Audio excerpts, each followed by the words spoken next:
Трудовой кодекс боюнча билесиздер, ал жерде ошол эки максатты көздөп атабыз. Биринчиси ушул биздин Кыргызстаныбызда жекече ушул борборубузда Бишкекте пробка убагында өтө көп биздин ушул кызматкерлер түн иштей турган мусор болобу, жол оңдоо болобу, керек болсо жана краскалаган жолчулар жана бир топ ушул коммуналдык услугаларды кыла турган бардык ишканалар тилекке каршы күндүз кычып турганда бардык ушундай пробкада турганда кошо шашылышып иштешет.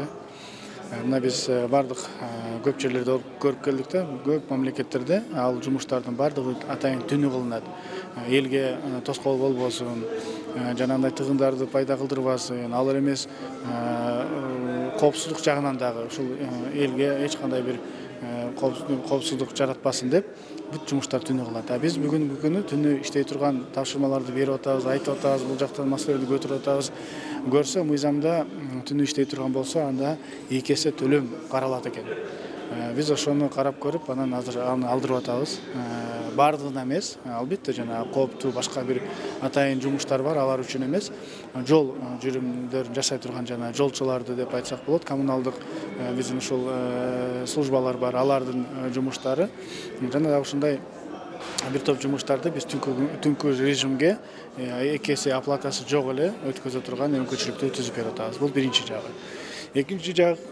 Экинчи жагы билесиздер, ушул кайсыл мамлекеттик кызматкер болбосун, же жөнөкөй эле бир фирмада иштебесин, алар бүгүнкү күнү эртең менен баштап кечке чейин иштейт, анан өзүнүн обед жана бар.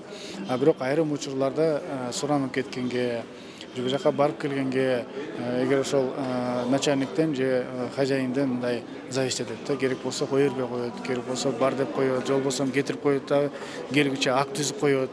Сен жумушта жок болдуң деп, эптеп ушинтип жумуштан кетирүү иретин караганда ушундай нерселерди көп колдонот да.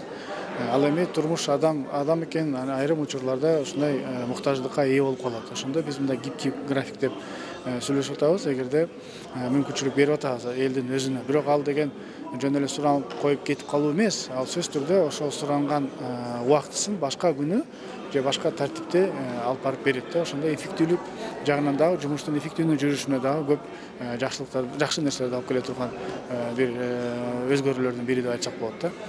Айрым учурларда керек болсо жанагы жумуштан суранып кетмей күнүмдүк адатка айланып калгандай, анан ошол эле учурда ошол начальниктин керек болсо бир кишини эбегейсиз ар дайым кой бергенге бара берет, экинчисин болсо эч качан кой бербейт. Мына ушул сыяктуу нерселерге кичине гибкий график кылып, көп эмес, 1 сааттык убакытты берейин деген ушундай бир мыйзамга өзгөртүү киргизип атабыз. Жакшы, бул коомдук талкууга коюлду эми канча? Коомдук талкууга чыкты, эми сентябрда келгенде Кудай буйрса ошону өткөзөбүз, 1,5 айда өткөзөм деп турам.